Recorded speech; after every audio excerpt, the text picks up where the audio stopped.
Good morning. আপনি এখন এখানে বসে আছেন?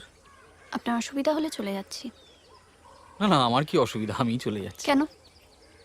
আপনার ঘর আপনি যাবেন কেন? মানে আমার মায়ের ভয়। হ্যাঁ, খানিকটা তাই বলতে পারেন। কেন, কিসের ভয় আপনার? কি করেছেন আপনি? দেখুন, ঘুমের মধ্যে আমি কি মোটেই ঘুমের মধ্যে নয়। আপনি যা করেছেন জেগে করেছেন, জেনে শুনে করেছেন, অথচ সবার সামনে স্বীকার করতে পারলেন না যে কোনো অন্যায় করেননি। কাপুরুষের মতো পালিয়ে গেলেন। কাপুরুষ? হ্যাঁ, কাপুরুষ। এই কথাটাই আপনাকে মুখের ওপর বলবো বলে এতক্ষণ অপেক্ষা করে বসে আছি। শুনুন, আপনার মতো কাপুরুষ না আমি এর আগে কখনো দেখিনি, আর এর পরেও যেন দেখতে না হয়।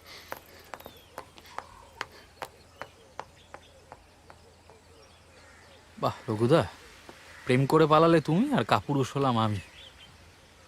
মহাপুরুষ কি? আর পালাটার নাম ছিল মহাপুরুষ। ও, তারপর এতদিন বাদে রাজাবাবুর কল্যাণে ত্যাগ করা হলো। ভালোই করেছে। কিন্তু কতদিন আর এইভাবে চলবে বলো? হ্যাঁ, দাও দাও দাও দাও দাও দাও, নাও ধরো, নাও নাও। জগা, এই জগা, বাড়ি বিক্রির ব্যাপারটা ভালোই মিটলে রাজাবাবুর এবার একটা বিয়ে শাদির কথা ভাবা উচিত। হ্যাঁ। অনেকদিন তো হলো। হ্যাঁ, যেমন লক্ষ্মীমন্ত তেমন সুপুরুষ। তা যা বলেছো।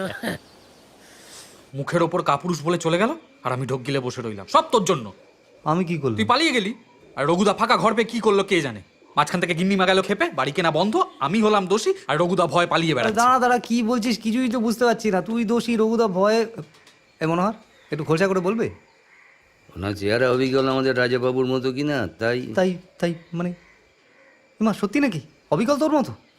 তা কি বলছি কালকে থেকে? হ্যাঁ, কাকে কি বলছিস তুই জানিস, আমায় কিছু বলিসনি। বলিনি, পুরো ইতিহাস শোনালাম তোকে। আরে ইতিহাস মানে হ্যাঁ, ইতিহাসের কথা বলেছিস। চেহারার কথা, চেহারাটা আপনার বড্ড খারাপ দেখাচ্ছে রাজা বাহাদুর। রাতে ভালো ঘুম হয়নি বোধ হয়। তোর আবার কি হলো? নমস্কার।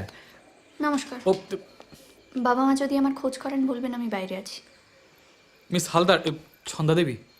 মিস হালদারই বলুন, ছন্দা দেবী আপনার মুখে মানায় না। একটু তাড়াতাড়ি বলুন দয়া করে।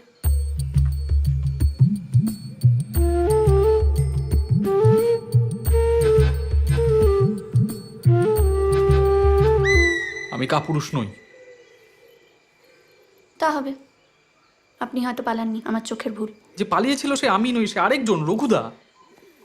আপনার হয়তো মনে নেই গতকাল রাত্রে বলেছিলেন রঘুদা মারা গেছে। হ্যাঁ, তো মারা তো গেছেই। আকবরের আমলের লোক এখনো বেঁচে থাকে কি করে বলুন তো? আমি বলছি, শোন এই তুই না। চুপ কর তো, তুই আরো গুলিয়ে দিবি।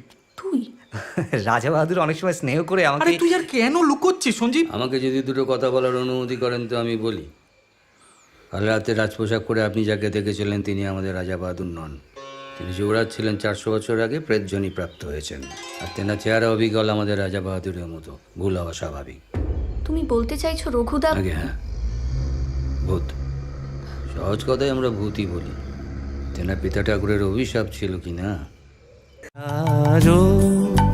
সাজাও